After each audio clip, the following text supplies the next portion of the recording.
사도행전의 대단원의 막을 내립니다. 그 막을 내리면서 바다의 이야기가 등장하고 있어요. 왜 이토록 바다의 이야기를 등장시키고 있을까? 우리의 인생을 우리는 흔히 바다의 항해에 비유하기도 합니다. 우리의 인생이 항해와 같다라는 것이죠. 많은 문학작품, 옛 이야기들, 바다를 배경으로 하는 이야기들이 많이 있어요. 성경에서도 바다는 역시 중요한 사건의 배경들로 많이 등장하고 있습니다.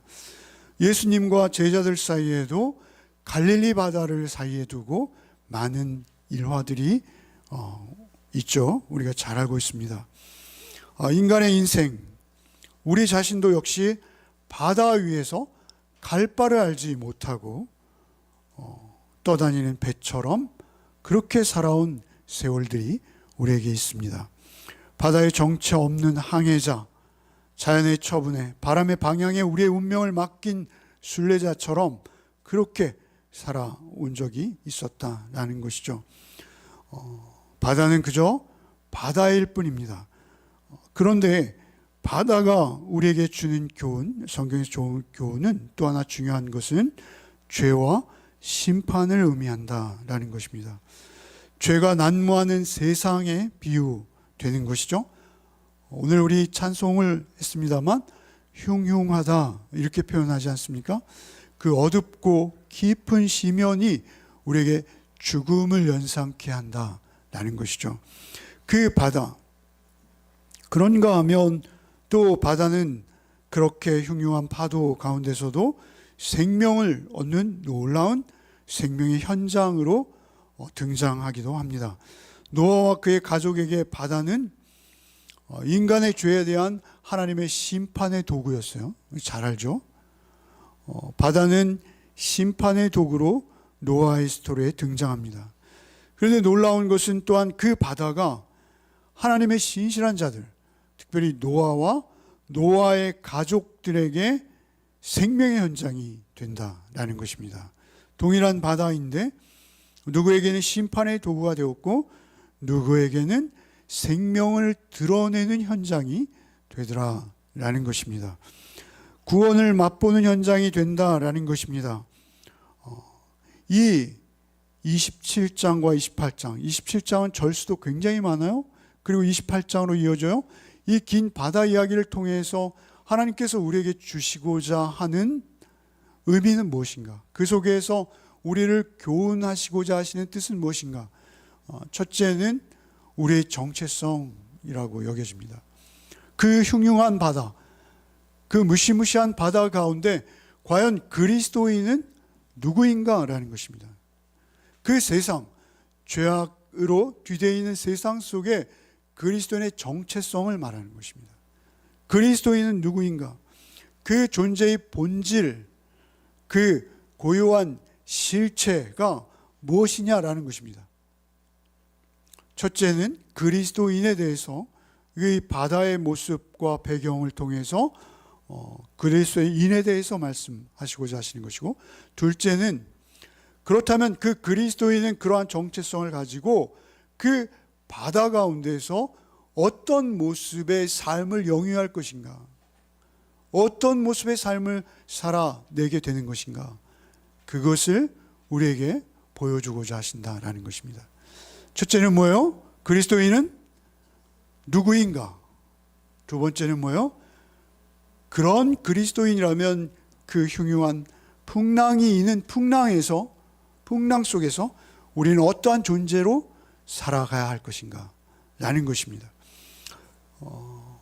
오늘 본문의 배경은 20절에 여러 날 동안 해도 별도 보이지 않냐고 큰 풍랑이 그대로 있음에 구원의 여망이 없어졌더라 라고 말씀하시고 21절에 시작하는 거예요. 21절에 여러 사람이 먹지 못하였음에 바울이 가운데 서서 말하되로 시작하고 있어요. 여러 사람들이 먹지 못했다라고 이야기하죠. 여러분, 우리의 삶의 소망이 끊어질 때 우리의 몸에 나타나는 첫 번째 특징은 무엇이냐면요, 식욕이 없어지는 것입니다. 먹고 싶지 않아요. 맛있는 음식도 별로 흥미가 당기지 않는 것이죠. 살아나리라는 그 소망이 전혀 없어지고 아주 극단의 절망이 그 삶을 지배하고 있을 때 먹고 싶은 마음이 없는 것입니다. 더구나 그들은 육체적으로 심한 파도의 너울로 힘들었어요. 여러분, 그냥 평범하게 배만 타도 우리는 멀미를 하는 그런 체질이죠. 그런데 그 극심한 파도 가운데 그들은 계속 시달렸다라는 것이죠. 그런가 하면 계속 굶어왔어요. 낮에 해도 밤에 별도 보이지 않았다. 여러분, 그것은 그냥 14일 동안 깜깜한 속에서 촛불을 켜놓고 지냈다. 이것과 의미가 다른 것입니다. 항해 중에서 별과 해는 방향을 결정하는 거예요. 방향타만 있다고 배가 항로를 결정하지 않습니다. 바다 위에도 길이 있고 또 지도가 있습니다. 그런데 해와 달이 없는 그러한 캄캄한 암흑 속에서 그는 계속 싸우고 있었어요. 14일이나 계속되고 있다라는 것이죠. 그런데 그런 가운데에서 바울 사도께서 그 무리의 한가운데 쓰셨다는 거예요.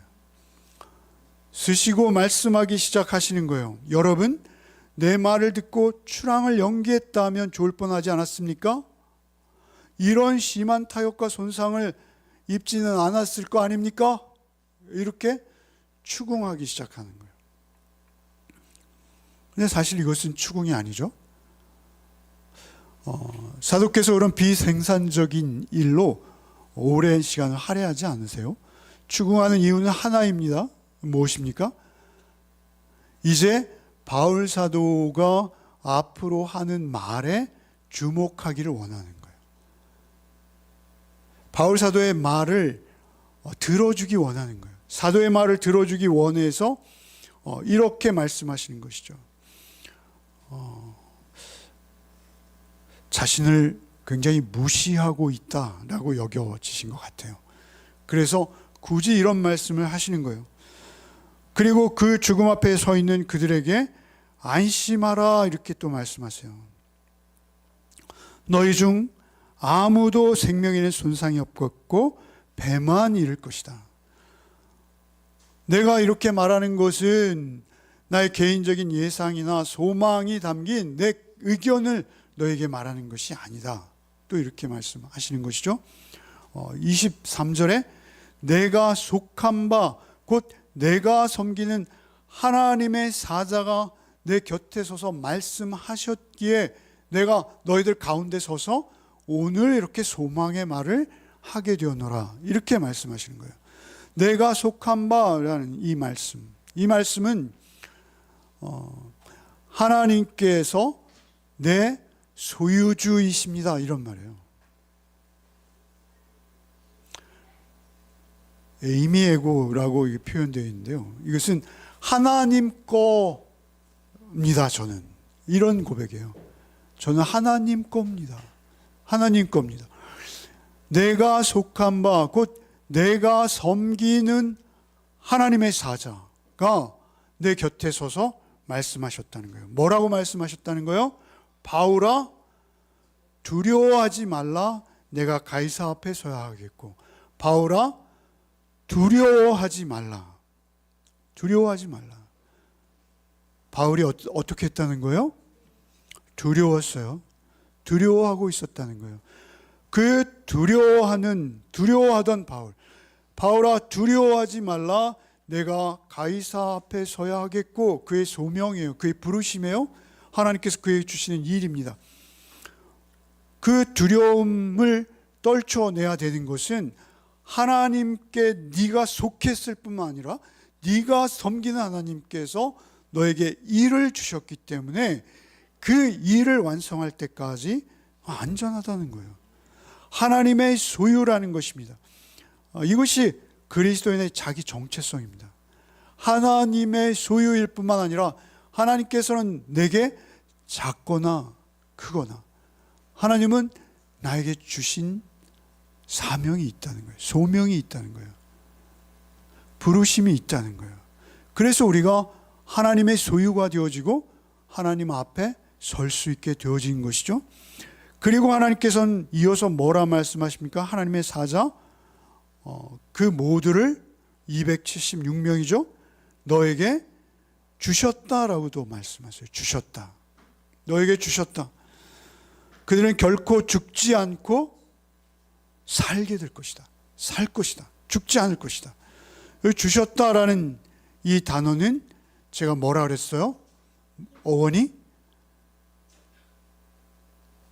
새벽에 안 들으시는군요. 들었는데 주셨다라는 말씀의 어원은 은혜라고 말씀해요. 은혜. 그죠? 카리스.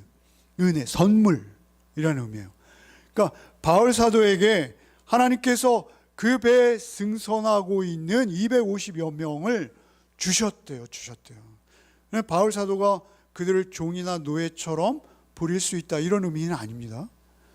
주셨다라는 의미는 무엇입니까? 그 사도를 통해서 그들의 영혼을 구원하시겠다라는 선언인 거예요. 여러분, 그 은혜의 선물은 무엇입니까? 바울이 그들을 소유하는 방법은 무엇입니까? 그것은 그들의 영혼이 하나님을 만나는 거예요. 그 하나님을 만나는 과정이 분명히 있었을 것이다 라고 저는 여깁니다. 성경에 구체적으로 기록되지 않은 것을 함부로 말한다 라고 여러분이 저를 욕하셔도 상관이 없습니다. 분명해요. 여러분, 지난주 우리가 묵상한 말씀을 통해서 보면 멜리데 섬에 이르죠. 멜리데 섬의 추장의 부친을 이질과 또 열병에서 치유하시죠. 뱀에 물렸는데 죽지 않는다라는 사실로 은혜를 많이들 받으셔서 나누셨죠. 그런데 사실 그러한 일들이 잠깐 기록되는 것이지, 그 모닥불을 피워놓고 길게 앉아있는 시간 동안 바울은 무슨 이야기를 했을까요? 사실 그 무리들 가운데 바울 한 사람에게 사람들은 초집중하고 있었을 것이죠. 바울 그 한 사람의 일거수일투족이 다 그들의 관심사가 됐을 거예요. 그럴 때 그 바울 사도께서는 그 시간들을 어떻게 활용하셨을까요? 긴 항해입니다. 긴 항해. 그들이 무엇을 할 것도 없습니다. 그런가 하면 멜리데 섬에서 구조되어서 또 이탈리아까지도 또 항해가 이어져야 될 거 아니겠어요?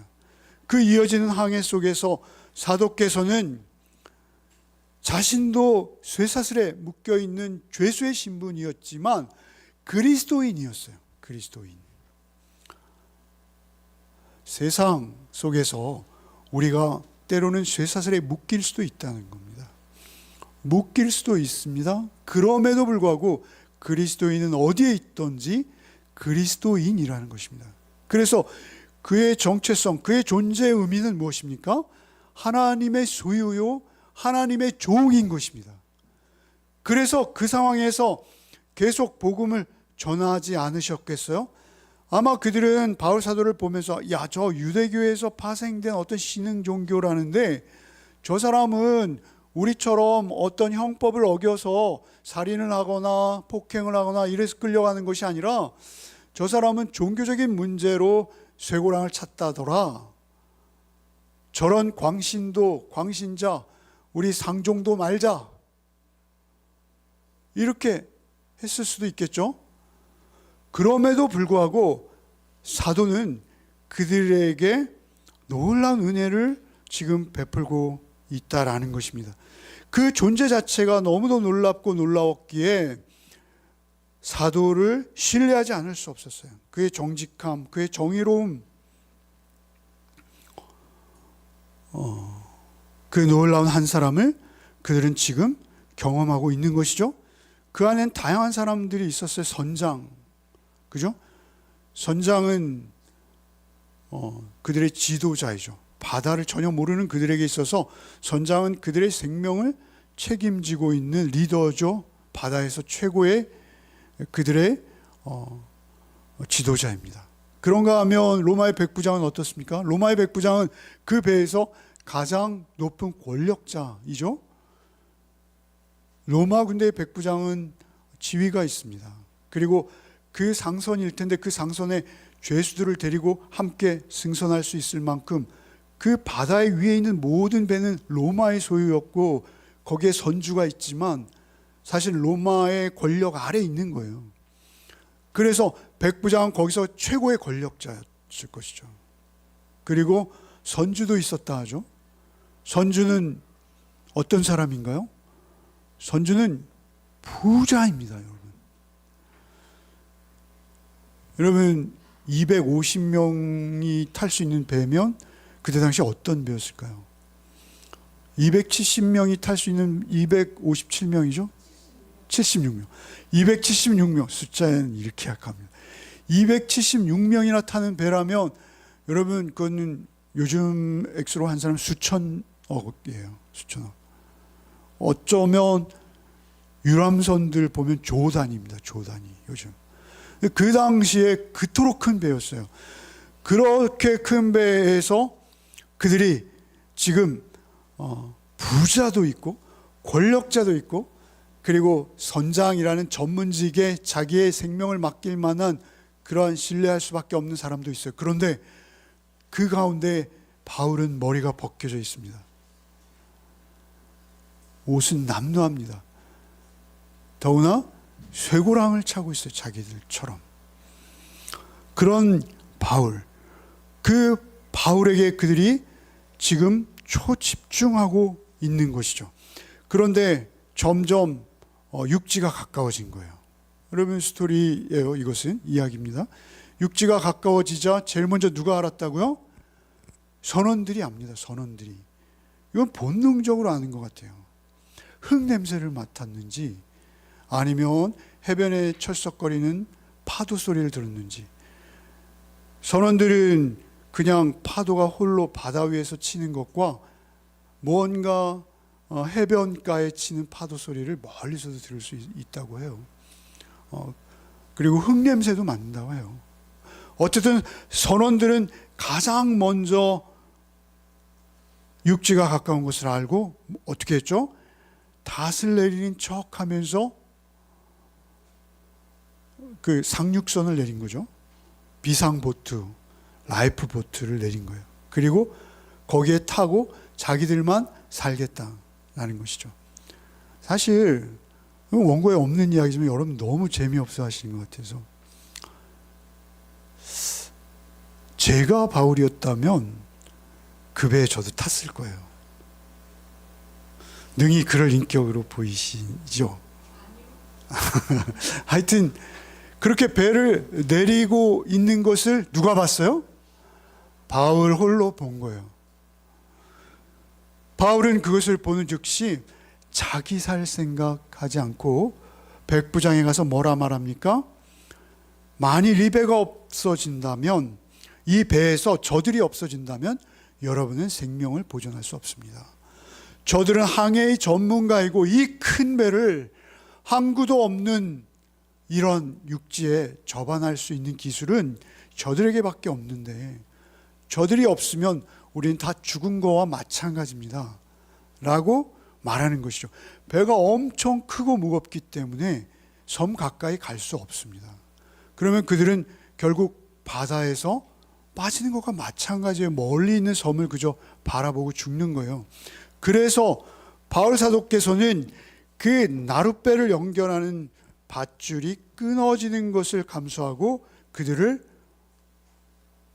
로마의 백부장에게 말하는 것이죠. 그리고 결국 그 비상보트는 바다로 떠내려갔습니다. 그러자 사도께서 그 다음에 뭘 합니까?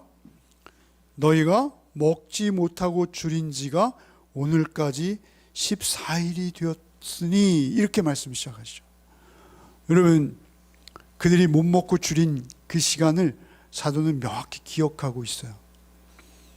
그것은 그들과 같은 처지가 되어서 그들을 배려하고 있다는 증거입니다. 여러분 뿐만 아니라 음식 먹기를 권하노니 이것은 너희의 구원을 위한 것이라. 너희 음식 먹어야 돼. 이거 안 먹으면 너희는 마지막 탈출 과정에서 헤엄칠 수 없어. 수용할 수 없어. 살아날 수 없어. 먹어야 돼. 라는 의미가 담겨 있다는 것이죠. 그 말로 그들을 권하고 사도가 먼저 떡을 가져다가 천천히 먹기 시작한 거예요. 먹기 시작한 거예요. 그러자 그들이 사도를 바라보고 안심하고 받아서 먹는데 어떻게 먹었다는 거예요? 배부르게 먹었다는 거예요. 배부르게 먹고 남은 밀은 바다에 다 버렸다는 거예요. 이제 마지막 육지가 눈에 들어온 이상 육지로 향해서 접안을 해야 할 터인데 배가 무거우면 섬 가까이 이르를 수 없기에 배에 있는 모든 것을 버리는 거예요. 그 배가 곡물 운반선이었다 그래요. 많은 학자들은. 로마로 많은 엄청난 양의 곡물들이 매번 운송되고 있었는데 다 버리고 그들이 먹을 만큼 남겨놨는데 그것도 1회분 식사를 배불리하고 나머지는 다 버렸다는 거예요. 그리고 이제 그 배가 해안으로 다가가고 있었던 것이죠. 본문에 어떻게 말합니까? 이물은 부딪혀서 움직일 수 없고 고물은 뒤에서 오는 파도로 깨어지기 시작했다. 이렇게 말하죠. 이물은 뱃머리요, 고물은 배의 흠이에요. 이물은 모래톱이나 암초에 걸려서 움직일 수 없이 되었어요. 이미. 그리고 파도가 얼마나 센지 그 파도가 고물을 선 밀을 때리자 배가 부서지기 시작했어요. 이제 배 위에서 생명을 보존할 수도 없는 상황입니다. 배는 더 이상 움직일 수도 없고요. 어떻게 됩니까? 이제 죽음밖에는 없는 거예요. 그래서 그러한 상황에서 서로 이제 가능한 한 수용을 하든지 또 물에 뜨는 뭔가를 붙들고 해변으로 나갈 수밖에 없는 거예요. 그런 상황이 되자 로마의 군인들은 어떤 결정을 했다는 거예요? 죄수들을 처형하자라고 결정한 거예요. 죄수들을 처형해야만 하는 거예요. 그들은 죄수들을 처형하지 않으면 자기가 죽는 거예요. 어쩌면 그들은 죄수들을 처형하는 게 가장 안전해요. 그들이 도망하지 않았고 그들을 다 처형했기에 그들의 책임은 없는 거예요. 그때 당시에 로마의 법에 의하면 죄수들이 도망가면 그 죄수들의 죄수를 놓친 로마의 병사가 감당해야 되는 거예요. 그들은 막 사형 이런 사람들이었겠죠. 일부 주석가들은 그들이 아마 로마의 투기장, 로마의 그 격투장으로 희생제물로 끌려가는 건장한 그런 자들을 골라서 로마로 보내고 있었을 것이다. 이렇게 주석하기도 해요. 흉악범들입니다. 그런데 그러한 자들 가운데서 로마의 병사들이 생각해내는 것은 무엇입니까? 죽이는 게 제일 간단한 거예요. 그런데 율리오가 차마 바울을 죽일 수 없는 거예요. 가이사라에서부터 율리오는 바울을 살펴왔을 것이죠. 그리고 지금까지 자신들의 존재와 안전을 지켜주는데도 바울은 혁혁한 공을 세웠어요. 이미. 그리고 바울의 인격과 성품을 알고 있어요. 그래서 그가 무죄하다는 것도 누구보다 잘 알고 있어요. 그래서 거기에서 바울이 죽는 것은 용납할 수가 없는 것이죠. 용납할 수가 없는 거예요. 그래서 바울을 살리자는 목적으로 여기서 각자 바다에 뛰어내려 살 길을 찾자 이렇게 제안을 하고 백부장이 그 의사를 결정하는 것이죠. 그로 인해서 이제 모든 생명이 구원을 받았다라는 것입니다. 여러분, 저는 이 모습들을 제가 길게 말씀을 드렸습니다만 이 모든 모습들을 보면서 우리가 사는 세상이랑 똑같다. 우리가 사는 세상과 어찌 이리 닮았느냐라고 여겼습니다. 그 구명선을 띄우고 자기들만 몰래 탈출하려 하는 그들을 너무 당연해요. 제가 농담 삼아 말씀드렸습니다만 저도 그렇게 했을 것 같아요. 선원이면. 여러분, 우리 세월호 빠졌을 때 어떻게 됐죠? 선장이 제일 먼저 나오지 않습니까? 그리고 자기 젖은 바지를 벗어 말리면서 바지 안에 있던 5만 원권을 꺼내서 말리고 있더라는 거예요. 그 화면으로 우리 보지 않았습니까? 그게 세상이라는 것입니다. 세상. 그 생떼 같은 아이들 수백 명이 수장되고 있는 그 상황에서 자기 5만 원권을 말릴 생각을 하는 거예요. 그게 인간이라는 겁니다. 그런가 하면 여러분, 로마의 군인들은 어떻습니까? 그 가운데 바울 사도 같은 분도 있다라는 것이죠. 죽이는 것이 자기가 가장 안전한 거예요. 남의 생명에 전혀 관심이 없습니다. 여러분 지금 해병대 사건을 놓고 왈가왈부하는 걸 보십시오. 남의 자식입니다. 남의 일입니다. 오직 자기의 안전과 자기의 자리만 중요한 거예요. 자기의 명예만 중요한 거예요. 로마 병사, 군인으로서 자기가 실패한 자가 되기 싫은 거예요. 그래서 그들을 다 죽여도 자기가 안전하다면 기꺼이 죽일 수 있는 거예요. 그게 우리가 살고 있는 세상이라는 것이죠. 그것이 크고 대단한 일일 때만이 아니에요, 여러분. 그것이 아주 작고 사소한 일일 때도 우리의 존재는 늘 나의 계산과 생각대로 흘러가도록 그렇게 되어 있다라는 것입니다. 우리의 모습이라는 것입니다. 우리가 몸담고 있는 세상이요, 우리가 살아가고 있는 이 복마전 같은 세태 속에서 우리가 존재하고 있다는 거예요.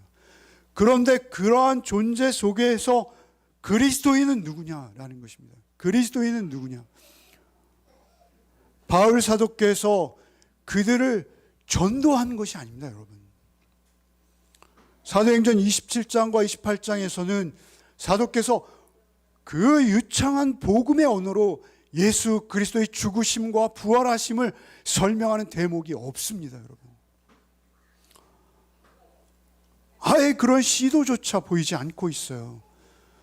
그럼에도 불구하고 그 270명이 넘는 인원들이 도망하거나 흩어지지 않고 모여서 함께 행동하고 있어요. 그리고 그 행동의 주체, 중심점은 누구였습니까? 사도였어요, 사도. 근데 사도는 그것을 언변이나 말로, 이해로 그들을 설득하거나 납득시킨 게 아니에요. 그냥 그의 존재가 그들이 그렇게 따를 수밖에 없도록 상황을 몰아간 거예요. 사도가 의도해서 몰아간 것도 아니에요. 사도는 그들의 생명을 사랑했고 하나님의 공의가 그 작은 모임 속에도 실천되어지길 원한 거예요. 하나님의 공의와 사랑을 따라서 그 존재가 하나님의 음성을 계속 듣고 있었다는 거예요. 하나님의 사자가 자기에게 주는 말씀에 절대 신뢰를 보내고 있었어요. 그 절대 신뢰 아래서 절대적인 삶이 나오는 것이죠. 여러분, 우리는 복음을 다 이해했습니다. 복음을 다 알아요. 그리고 이 땅에 이토록 많은 교회들이 있고 이토록 많은 성도들이 있습니다. 그런데 우리에게 설득력이 있습니까? 우리에게 누군가에 나가서 나는 그리스도이냐라고 여러분 말할 때 여러분 그 의미가 어떻게 그들에게 전해지고 있습니까? 우리가 하나님의 공의로우심과 사랑하심 안에 거하고 있습니까? 우리는 어떻게든 백부장에게 잘 보일 생각, 선주에게 잘 보일 생각, 선장에게 인정받을 생각은 우리에게 굉장히 많을 수 있어요. 그러나 우리가 하나님 앞에 있다는 생각을 못할 수 있다는 것입니다. 우리의 존재가 늘 그렇습니다. 여러분, 그 극한 상황, 아주 극단적인 상황, 정말 생명이 오락가락하는 그 상황이 되어졌을 때 그의 존재가 드러나는 겁니다. 그의 존재의 모습이 밝혀지는 거예요. 평상시엔 잘 모르죠. 중요한 상황, 절대적인 상황이 그의 앞에 선택을 강요할 때 우리가 어느 쪽에 서느냐가 사실은 우리의 존재를 설명하고 있다라는 것입니다. 우리 그리스도인은 하나님의 공의와 하나님의 사랑으로 하나님의 소유된 자요, 하나님의 것이라고 사도는 인식하고 있는 거예요. 내가 하나님의 것입니다. 내가 하나님의 소유입니다. 그 하나님의 사자가 나에게 너는 가이사 앞에 서야 할 것이요, 내가 너에게 준 사명을 이루어야 할 것이다 라고 말씀하셨기에 자기는 절대 죽지 않을 뿐만 아니라 그 존재가 하나님 앞에 하나님의 성품과 하나님의 인격으로 그 순간순간 선택하고 판단하고 살아내고 있더라라는 것입니다. 그것이 그리스도인이 누구인가를 우리에게 교훈하고 있다라는 것입니다. 여러분, 특별히 여기에 떡 먹는 장면에서 이렇게 말씀하시죠. 축사하고 떼어 먹기를 시작하며, 이렇게 말씀하셔요. 축사하고 떼어 먹기를 시작하며. 축사라는 이 단어가 소위 성만찬 때 나오는 단어예요. 그래서 복음서에 굉장히 많이 등장하고 있습니다. 그래서 이것은 성만찬이었다라고 주장하는 주석가들이 있고요. 아니, 그건 성만찬일 수 없어 라고 주장합니다. 거의 반반이에요. 그런데 성만찬이 아니다라고 주장하는 학자들의 주장에 조금 더 설득력이 있는 것 같아요. 왜냐하면 그들은 로마 군인들입니다. 죄수들입니다. 거기에 다행히 누가와 아리스다고인가요? 두 명이 타고 있어요. 그 두 명 외에는 다 이방인이에요. 거기서 축사한다는 의미가 없다라는 것이죠. 그런데 또 다른 주석가들은 이렇게도 주장해요. 우리의 인생이 항해와 같다. 그 죄의 바다에서 죄와 싸우며 살아가야 하는 그리스도인들, 그들에게 유일한 구원의 확신과 믿음의 장치가 무엇입니까? 이것을 통하여 나를 기념하라 하신 주님의 만찬입니다. 성만찬인 것이죠. 사도께서는 그 험난한 풍랑 속에서 그들에게 그저 간단히, 여러분 목사님들이 축도하실 때 고린도 후서 13장 13절입니다. 주의 은혜와 하나님의 사랑과 성령의 교통하심이 너에게 충만할지어다. 이것은 고린도 교회를 향해서 바울 사도께서 마지막으로 축복하신 한 줄입니다. 그것을 이제 예배 때마다 축사하는 것이죠. 그런데 사도께서 그 떡을 놓고 예수가 우리의 떡이십니다 라는, 예수가 우리의 생명의 소망이십니다, 예수만 나에게 생명을 주십니다 라는 말씀을 기도로 표현하지 않으셨겠어요? 여러분, 이 풍랑 속에서, 이 풍파 속에서 여러분 십자가에 찍히신 예수의 보혈과 예수의 부활하심만 우리의 소망이요, 그것이 우리의 유언한 생명의 구원의 근거일 수밖에 없습니다 라는 말씀을 담은 기도가 아니었겠어요? 기도하시고 떡을 떼기 시작하셨는데 그 기도의 내용은 예수를 드러내고 예수를 전하는 내용이 아니었을까요? 그렇게 그들에게 축사하고 떡을 떼어 먹기 시작하며 그들이 안심하고 배불리 먹었어요. 그 배에서 자기의 생명이 촌각에 달려 있는데 거기서 안심하고, 본문에 보면 안심하고 배불리 먹었어요. 어떻게 그런 일들이 있겠습니까? 그리고 더군다나 이제 그들은 이미 말씀드렸습니다만 멜리데 섬에서 뱀에 물리는 일, 열병과 이질에서 치유받는 일, 이런 일들을 경험하며 로마로 향하고 있었을 거예요. 그들의 뇌리에 각인된 게 하나 있을 거예요. 그것은 무엇이냐면 바울 사도의 말에 순종하지 아니하고 바울 사도의 말을 무시했더니 죽음이었어요. 미항에서부터 출항하지 않을 수도 있었습니다. 사도의 말을 쫓았으면. 근데 사도의 말을 무시하고 결국 출항을 감행한 것이죠. 그 맑고 평정하던 바다가 갑자기 어둠과 폭풍에 사로잡힌 거예요. 그런가 하면 그 가운데서도 다시 사도께서 그들 가운데 서서 말씀하시기 시작하자 그 말씀을 들은 그들이 다시 생명을 회복하기 시작하는 거예요. 그 말씀을 듣고 그 말씀에 순종한 그 자체가 그들에게 생명이 되었다라는 것이죠. 그들의 뇌리에, 그들의 마음에 각인되어진 것은 그는 신뢰할 만한 사람이라는 것입니다. 그리고 그 신뢰할 만한 사람을 통해서 그들은 로마에 이르기까지 복음을 계속 들으며 항해를 계속했을 것이다 라는 것이죠. 여러분, 설교를 마치겠습니다. 우리에게 있어서 제가 말씀을 전하며 이 본문을 통해서 하나님께서 주시고자 하시는 우리를 향한 교훈은 무엇인가요?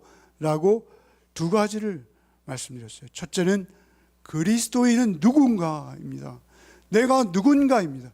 나의 존재의 의미와 나의 정체성을 알 때 우리가 이 죄로 흉흉한 저 시퍼런 바닷물이 나를 삼킬 듯 달려드는 저 세상, 그 속에서도 우리가 그리스도인으로서 생명을 유지할 수 있는 거예요. 그 생명을 유지할 수 있는 것은 무엇입니까? 나의 존재의 의미와 가치를 바르게 인식하는 거예요. 그래야지 우린 두렵거나 떨리지 않습니다. 어떠한 상황에서도 하나님의 공의와 하나님의 사랑하심을 쫓아서 그들을 대하고 그들과 함께 어우러질 수 있는 것이죠. 그것은 바울사도 개인의 힘이 아니라 하나님의 음성에 늘 깨어 있었고 주의 사자가 그에게 말씀하고 계셨다라는 것이죠. 그리고 그 말씀을 따라서 그들에게 살아갈 때 그들도 구원받는 역사가 있었다라는 것입니다. 여러분, 제일 중요한 것은 내가 누구인가입니다. 내가 어떤 음성을 듣고 따라가는 자인가? 내가 믿는 대상이 무엇인가?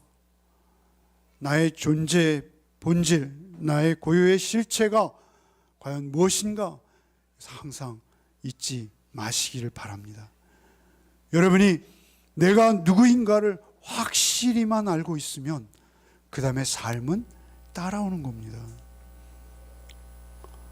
그 삶의 결정과 판단은 내가 나의 존재를 어떻게 인식하고 있느냐에 따라서 그 삶의 선택과 판단은 따라서 이루어지고 또 행해진다라는 것입니다.